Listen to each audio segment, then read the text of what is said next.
All right, fellas, here we are. All right. Big day. We're down a man today. We're down Aaron Gustin today. You are? But we've been filled in with, first time ever, I believe, co-host of the show, Andy Hess. Big honor. Happy to be here. Brought him in from the bullpen. God, called you in like a reliever. Well, let's real quickly first introduce yourself. Okay. What's your name, your title, where you're working out of? Okay, so Mike DeRose. Title is I'm the community liaison out of Ohio. And I'm stationed at the Barboursville office, the headquarter office. But all the work I do is mainly in Ohio. All the 10 offices and the two that are going to be put out there eventually. So community liaison. Community liaison. What do you do in there most of the time? Education. I'll go into different places, and instead of like a sales perspective, I look at it as more of like, hey, this is what we do. This is what we can offer you. And this is a service that some of your people might need.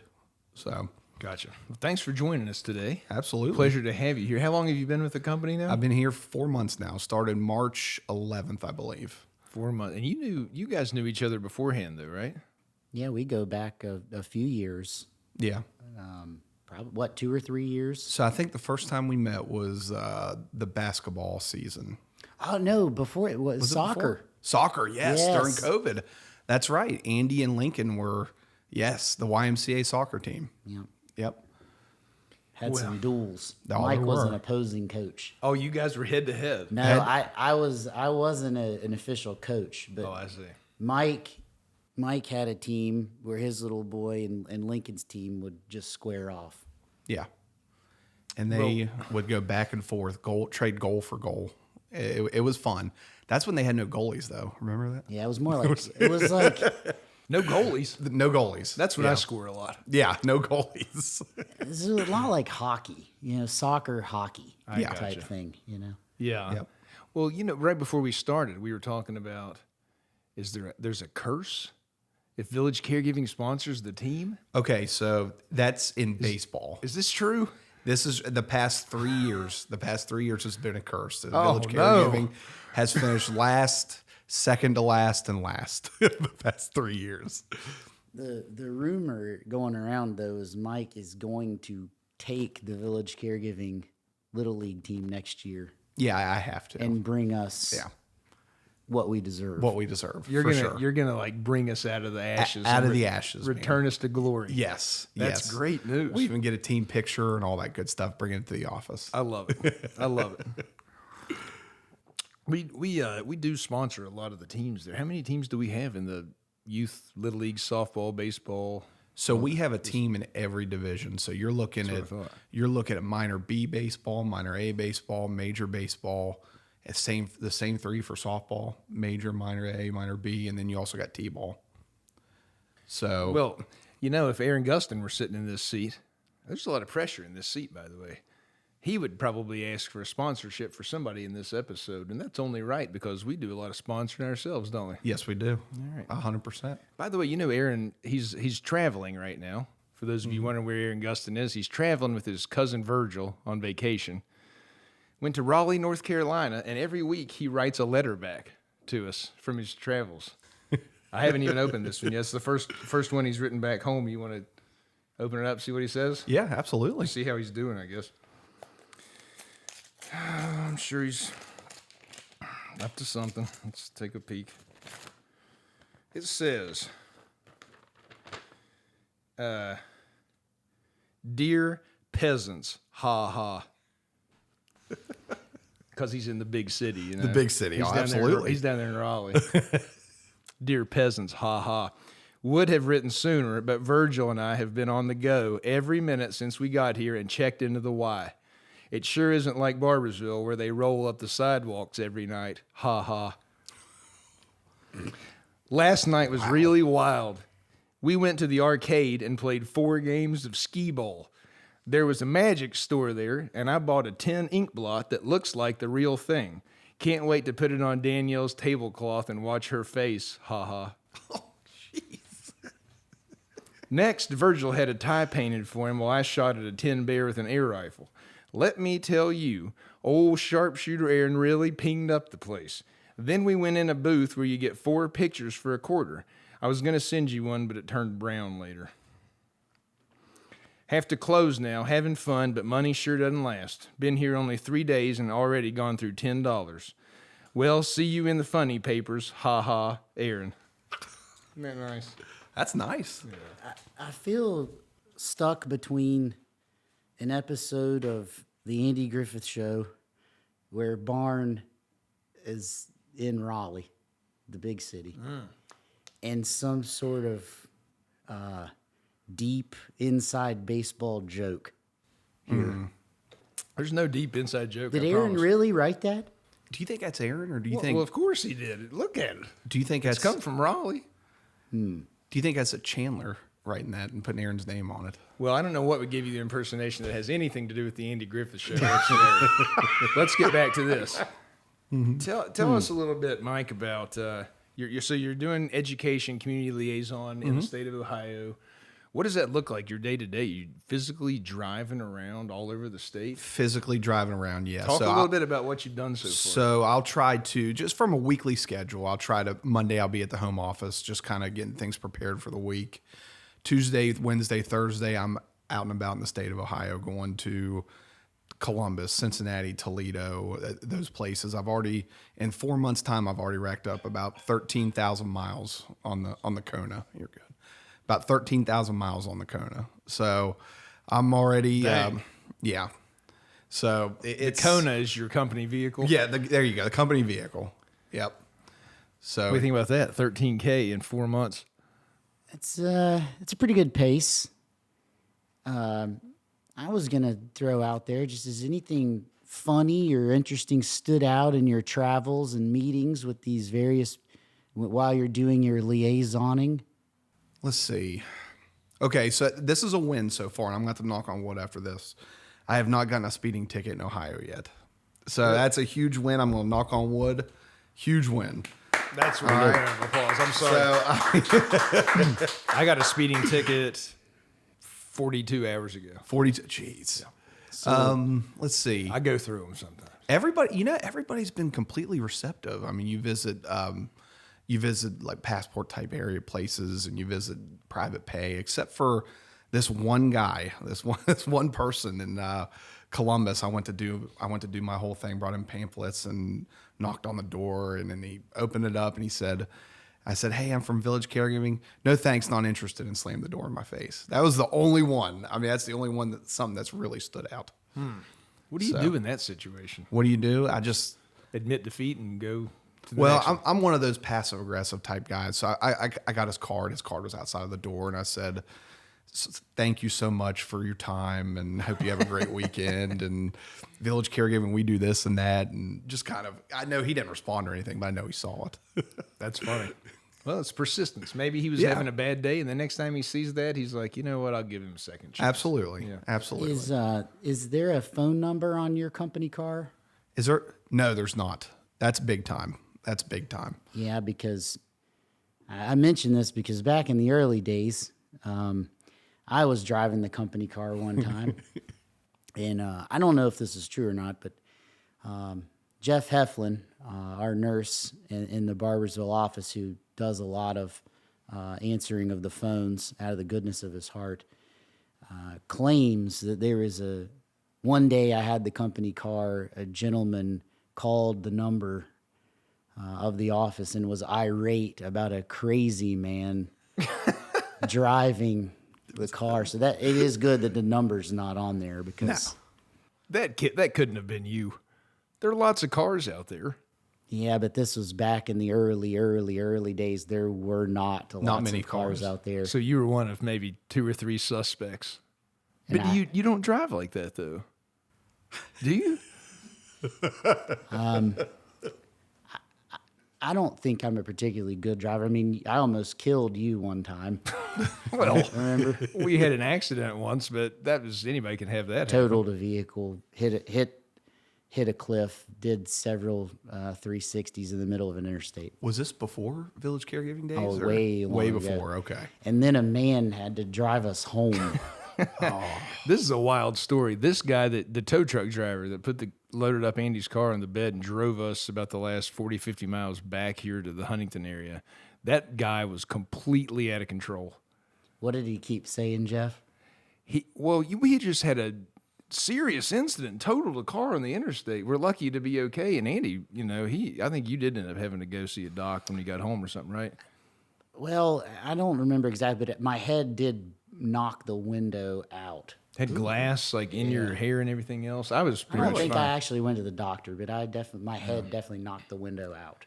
So we're pretty much shooken up, right? Yeah. People are stopping. It was legit. The car rolled the whole nine. Oh, jeez. This tow truck driver then thinks for some reason we're in a huge hurry to barrel down the highway to get home. And he's got this junky old truck with his pedal mashed down, the gas pedal all the way down. And I don't even know how fast we're going, but he just keeps insisting to us. Yes, I remember the lines. So go ahead. He kept looking over. And there's only one row. This is like an old-fashioned flatbed truck.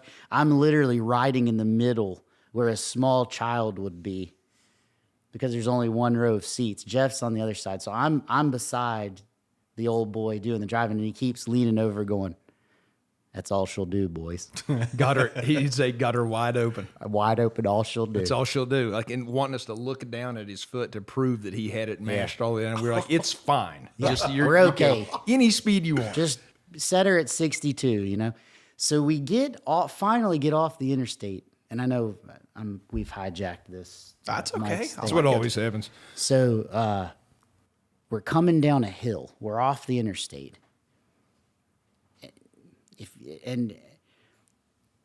We're coming down. There's a red light. He doesn't see it. Traffic is stopped. Andy and I both see this, and we're like, yo, yo. Yeah. He has to jerk the flatbed truck to the right, slam on the brakes, and the vehicle strapped to the back literally shifts. Slams into the glass right behind our head because he probably also didn't strap it down properly. And so now we've almost had another accident with this guy just out of sheer lunacy. And Andy's car comes flying and mashes like right up the bumpers, probably like an inch behind our head. Probably should have blamed him for the damage. Now that I think back that on would have it. been good. Yeah. Okay. At Sorry. that point, we were actually back in Barbersville and we were only like a half a mile from where we were going. And we were like, let us out. We're getting out. That was the end of that interaction with that gentleman. So the moral, I'm not a particularly good driver. Well, that was 20 some years ago. I don't see you tearing around town ever. I mean, I see you driving all the time. I've been in a car with you recently. You're a pretty good driver. Thank you. He's a good driver. Thank you. He does Appreciate fine. this. He does fine. He learned from that incident. Make sure you tell Jenna, my wife. and Corey. Jenna, Andy's a good driver. He's being self-deprecating right now, but he's a good driver. Anyway, how do we get on this topic? Where was it? Talking about the company car. Company car. No phone number on there. No phone number. That's because you got to serve so many different markets. I guess you don't want it tied to just your thing. Yeah, I gotcha. And I've learned. I hope nobody from the Ohio Speed whatever the department is. I go 10 miles and over, and because it's wrapped in Village Care Game, I can get away with some stuff. 10 miles over is my max.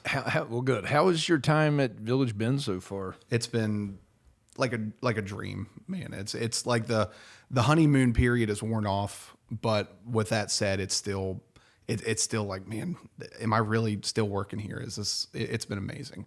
What's your biggest surprise so far?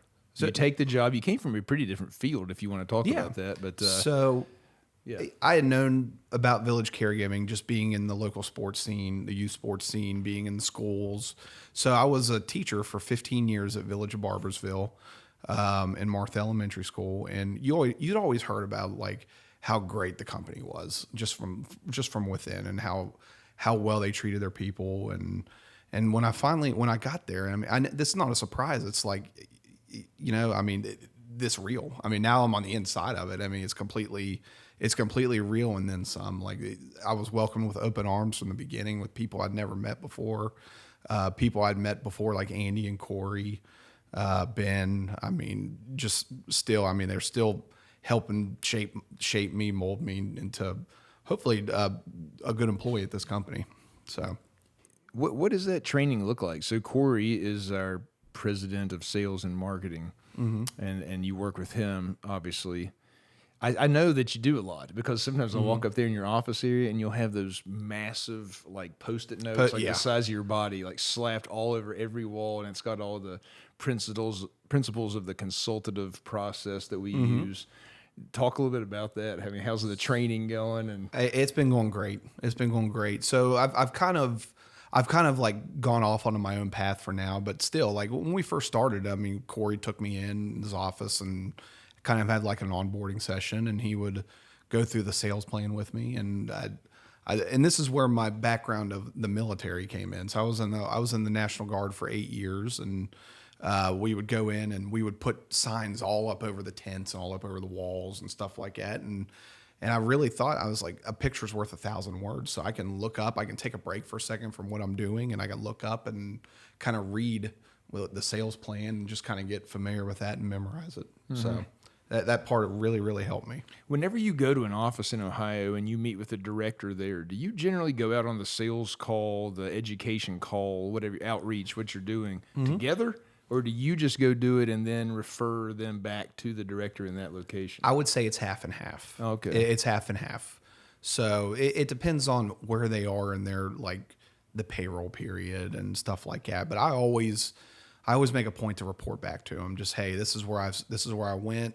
These are the leads. I'll send an email out to them and say, hey, we can reach out to this person. We got an event scheduled, and anytime we have an event scheduled, then that's when we'll go out together and we'll do those. So those Post-it notes that I see with the steps and you want them right in front of your face, are you actually teaching that stuff to the directors at all, or is that just more of your departmental thing? And that would be more my departmental thing, and the directors have had that training as well. So, well, okay, so they got it then. Absolutely. Yep. That's cool. Yeah. What do you do outside of work, Mike? So hobbies, youth sports, man. Youth sports. That's 100% of it. It's You got to have some other time. Well, I mean, Andy, do we have that much time outside of it? I mean, Andy's, Well, I make time. Andy makes time with with it. Oh yeah, Andy does.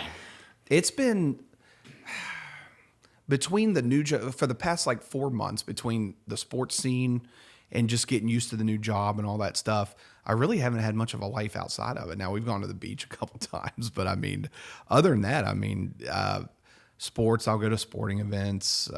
We'll take the kids places. And Yeah. I mean, Boy, it is a commitment, isn't it? it's a major I know commitment. one of his hobbies that he didn't mention. What's that? Mike, Oh, yeah. maybe more than anybody I know, likes to play practical jokes on people. Okay. Oh, Yeah. boy. I do. I haven't I been. do. I haven't gotten one of these yet, thank God. There's some examples that come to my mind are parking his truck in somebody's lawn. I think he put a live raccoon on somebody's porch. Yep. It was trapped. It was trapped. It was trapped. Yeah. He often sometimes on different internet Facebook groups he'll post somebody's phone number. Yeah. And then they'll get a bunch of calls.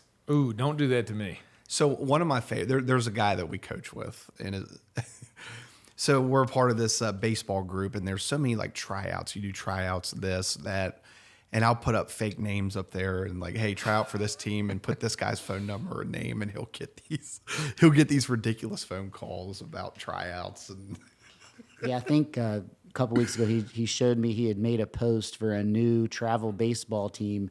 That's in what it like was. Kingsport, Tennessee. Yes, yep. And one of our buddies, Fred Francis, he put Fred Francis's number on there. Yes, that's that's a big one. Now I do have one. If I have one practical joke I regret, and maybe the timing of it wasn't good. Like my first week in the office, I hadn't known Chandler for a long time, but I signed him up for Auto Trader calls. Oh my gosh, you did that? So I did. I told him there was no way that could be a joke. It was me. It was you. He knew it was me. Yeah, he knew it was me. He insisted that he knew it was you, and I was like, "You're crazy." Well, he blamed Corey at first. And I'm thinking, yes, I'm out of the clear, because Corey didn't come down and talk to him that day. So And Chandler has sworn not just to take vengeance, Yeah. but to annihilate. Whatever So his response is going to be elaborate and devastating. Oh, for sure. That's the problem with practical jokes, isn't it? You get joked back sometimes. Yeah. What if the other person goes too far? Well, I mean, I dish it out. You got to be able to take it. Yeah. What's he going to do? I don't know, but whatever he does, I got to be able to take it. I mean, I have no choice. Do you think you'll be able to see it coming now that you know? I know that's not going to be a surprise. When it happens, I know who it's going to be. I mean, I know who it's going to be. But Right. If you find yourself, though, out in the middle of a field in the middle of nowhere meeting imaginary people, you'll know Chandler Stacy put you up to this. He did tell me. So we had a regional meeting in Columbus, and he told me he was going to take the car and park it and just take it home. So leave me without a vehicle in Columbus to get back. So I'm glad he didn't do that one. The gears were turning on that. Oh, for sure. I'll also spoil one of the ideas. We were considering, well, I say Chandler, we were going to sue you in magistrate court. Oh my God. See, this is what I'm talking about. I'm not smart enough to figure that out. We were going to have you served with a real magistrate court case. But we thought, right. Actually, emotional damage. I stepped in and said, "Look, guys, that's probably my wife would have had a too freaking. far. She would have. Not she to would have mention- lost sleep. She would have everything. Not to mention maybe like a gross misuse of the legal system. So we didn't do that. Right. There's that. That would have been great. I said though. Chandler was advised not to do that. That would have been great. That's too mean. That's just not nice. This is why Raccoon this on is your why I porch. stopped it. Right. Good call. Yeah. Good call. Okay. Well, so hobbies are pretty much tied up. All your time's tied up. You know, I hear that all the time in the office. I don't have a kid that's in youth sports, so my daughter Rachel is into lots of other activities, but sports isn't one of them. But boy, do I hear a lot about it. Yeah. And it seems like, tell me if I'm wrong, and you do truly love it. I know you do. Yes. But it can wear you out. 100%. And there's days that I hear people and they're like, please just let it rain tonight and rain out this game. Yeah. I want to go home. Me and Andy were just talking today. We're like, it's a little gloomy out, and we're just like, I would love nothing more than it just to pee down the rain and just everybody just stay inside and just watch a movie or just do something. Just take a break, man, because that's where I am right now with it. I will say this about Mike. You know, my experience in youth sports are vast. The vast percentage of it is positive for my children. Mike is one of the really good examples of being in it for the right reasons and trying to coach all the kids. You know, Mike is a pretty big baseball man. I think he played baseball at a pretty high level, and you know, even when his team isn't out there, he coaches all the kids. You know, so if there's a kid, if Mike's coaching his team when they're at bat, and there's a kid running the bases at third base, and Mike's the third base coach, he'll be coaching the runner that's trying to score against his team too. And that always impressed me because honestly, all the fathers involved aren't like that. So, you know, good on him for that. Yeah, a lot more to it than Cares about the community, not That's just it, because they're all going to be teammates one day. They're all still buddies. I mean, they're all going to be teammates one day. So like Andy says, you do it for the right reasons. I get what he means. It's not just trying to win or lose some kid's game. It's that you want to teach them good principles and lessons, right? Like, what are those things to you? I mean, coaching a kid like that is a lot like, I mean, it goes into leadership and management styles really in your professional career too. But what are those values that you're trying to instill in the kids out there? So you're just trying to perseverance, teamwork, the fact that you're going to make mistakes, man. Yeah, you're going to make mistakes, but how do you rebound from those? And that's just that's a life lesson for everybody. Like, I'm going to go out there and I know for a fact I'm going to flub a sales call or whatever, but how am I going to persevere through that and get better? So those are life lessons that, like, I'm still learning. I'm almost 40 years old. I'm still learning that stuff too. And Yeah. so, I mean, my dad was a good example of that. He did well, but he was like the only one I remember from my youth that would help me with that kind of stuff. But if I can do anything, I just want kids to know that it's okay to make a mistake. It's okay to be uncomfortable, and being uncomfortable promotes growth. And if you're comfortable all the time, you're you're riding the line. You're not doing anything. You're not getting better. You're not getting worse. But if you're uncomfortable, I mean, that's going to lead to some growth. For sure. Did you happen to see the commencement speech that Roger Federer gave recently? I don't remember what university it was, but I did see it. yeah, At least clips of it. clips up, right? So he was talking about what you were saying, really perseverance. You're going to have failures, and how quickly can you persevere, keep going, push yourself through it. So his example was, and I thought this was actually a really cool example, in tennis especially, in his opinion, what separates a great player from the next level great player is how quickly can you forget about this point and move on to the next point. And his example was, if you look back at my entire career, and he's arguably the best player of all time, definitely top 3 or so, he won, like, I forget the number exactly, but like 53% of the points he played in his career and lost 47% of them. It's a razor's edge of winning or losing every single point. If you allow your mind to stay on that last point you just lost, then it snowballs into the next 7 points. Absolutely. And he's just like, it's how quickly and he's looking at this group of kids that are graduating, just saying, is the quicker you can move on from those disappointments and failures, the better.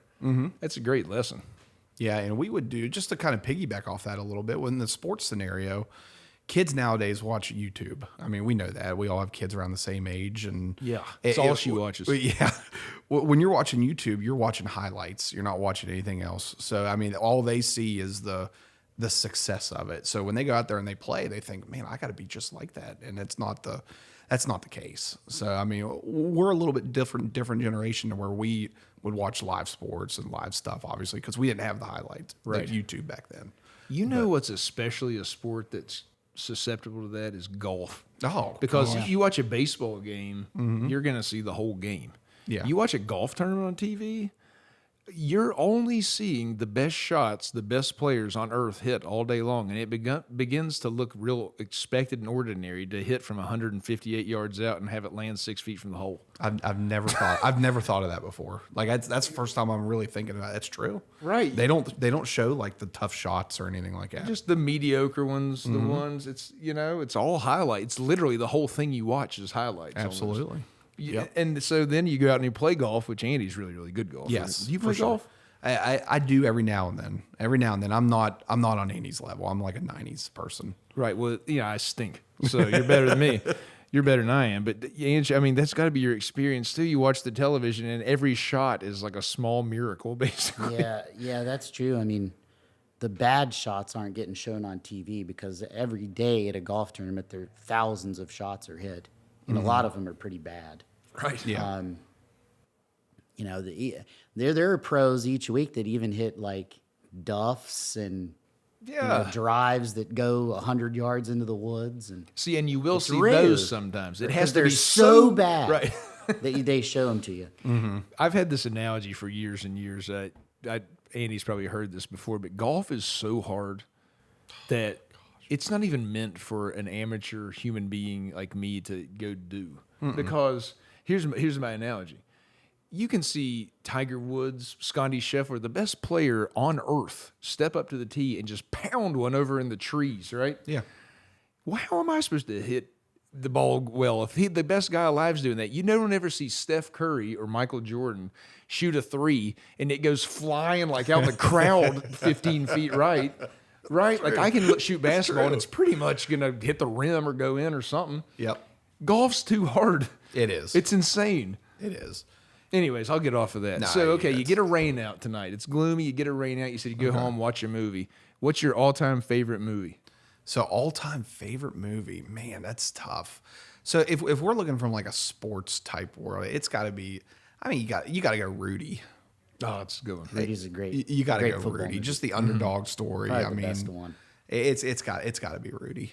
Okay, favorite TV show all time. Oh, favorite TV show of all time. I don't. kind of flubbed me on this one. I don't really watch many TV. Okay, never mind. I'm sorry. Good Lord. All time. I mean, you can go back to like DuckTales. when you No, were 8 years gosh. old. And this is not sports related. My God, what am I thinking What about? if he said DuckTales? I have DuckTales? a lot of respect for him. Wow. DuckTales? Yes. So when I was a kid, we'll go this way. When I was a kid, it was Doug. Remember Doug? Oh yeah. I like Doug, man. So Doug, but when I got older, Game of Thrones. Game of Thrones is the best. It's awesome. How are you liking House of? I don't know. House of the Dragon. See, I haven't gotten into it yet. I like to. There's just too much thinking going on when you got from one episode to another. I like to purge seasons. I like to go with season to season. Binge it. Yes. You got a favorite book? Book. So not a favorite book in itself, but there are a couple authors I love. John Maxwell. So John Maxwell, and I like John Wooden. Oh, cool. So anything that they do, I love those. You have a favorite book, Ange? Very favorite book.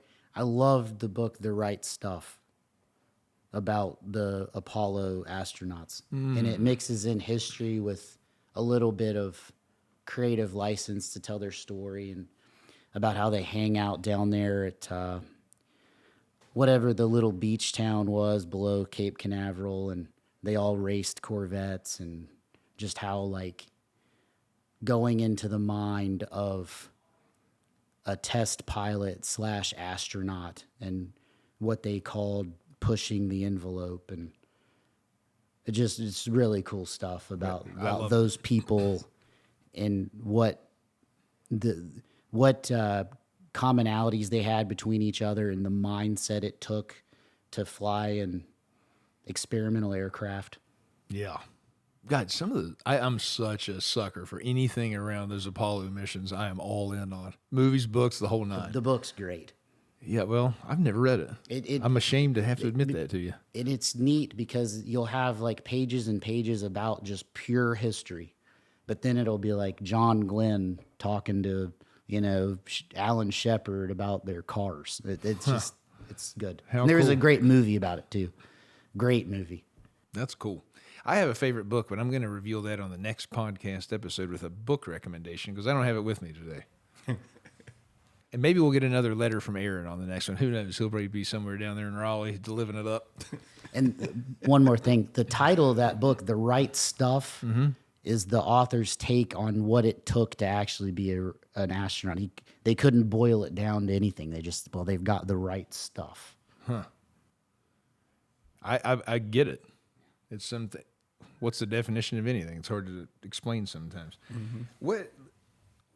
How are we doing on time here? We're kind of getting down to the end. Let me ask you some serious stuff here. Like, what would you be most proud to accomplish in your career?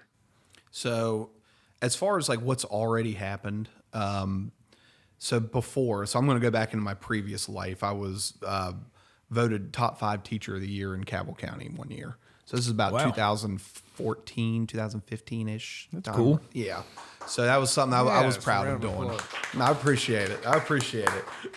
But I mean, as far as this job, I mean, as far as moving forward with this path, I just want to keep growing and learning. I mean, I don't want to ever like, if the accomplishment for me would be to just always feel like there's things I still got to get better at. And I'm going to go back to when me, you, Ben, and Austin were in the interview room.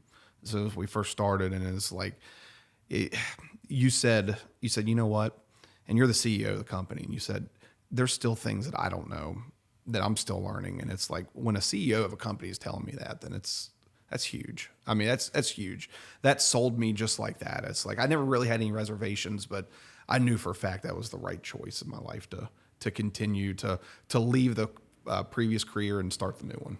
Well, it goes back to being uncomfortable, right? It does. If you're willing to make yourself uncomfortable, then you can advance somehow. Absolutely. Yep. Yeah, well, I talk about this so much, I won't get into it, but that's just, I'm such a believer in that. I appreciate you saying that. That's Absolutely. nice. Thanks. But Yeah. yeah. Well, good Lord, I don't know anything close to what I probably need to know. Mm-hmm. If you don't have a spirit of continual curiosity and learning, I don't know what you got. What a turn off it is when somebody thinks they know everything. It is. It completely is. It's probably The worst thing. well, I don't want to make that judgment on a human necessarily. But It's bad. I'll tell you this: it's the one thing that will keep you from working at Village Caregiving. It's because gross. I stay involved in that interview process, and probably literally the main thing that I'm looking for is that humility value Absolutely. that allows you to continue to be coached and learn and develop. Because if you don't, Andy's right, you can't do anything with that. You just literally nothing can be done with it. I believe it's also a sign of just pure social and rock bottom intelligence too, right? To assume He's you going. know, He's going on fire, Jason. Yeah, he is. to He is. assume you know everything. We struck a chord on is this one. We ridiculous. struck a chord. Note to self: don't know everything around Andy. Yes. Sorry, I've again hijacked the podcast. Oh well, hey. It's For anybody out there that gross. thinks you know everything, yeah, you're hearing it right here. There's at least a lot of people that are going to think it's really disgusting. So stop it. Okay, last question I got, unless Andy's got anything. Anything?